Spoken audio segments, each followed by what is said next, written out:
இல்லைங்களா? ஓகே, அது வாங்கிக்கலாமா? ஒரு சிக்கன் ஃப்ரை பிரியாணி எடுத்துருவாங்க. அப்புறம் நம்ம ஏதாவது தோசை கேஸ் வாங்கி சாப்பிட்டு ஒரு சிக்கன் ஃப்ரை பிரியாணி. எப்படி இருக்கீங்க? நல்லா இருக்கீங்களா? போட்டி ஈரலமா இருக்கு, எல்லாமே இருக்கும். அழகா ஊத்துறேன்.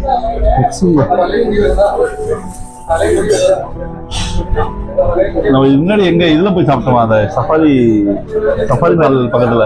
பிரேக்ஃபாஸ்ட் அண்ட் லஞ்ச் 310 ரூபாய், லஞ்ச் அண்ட் டின்னர் 325 ரூபாய், பிரேக்ஃபாஸ்ட் அண்ட் டின்னர் 110 ரூபாய்.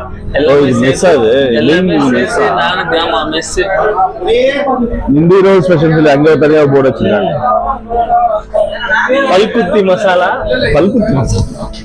போட்டி மசாலா, லிவர் மசாலா, காடை masala, mutton masala, chicken masala, beef masala, mutton Chettinad, chicken. இத்தனையும்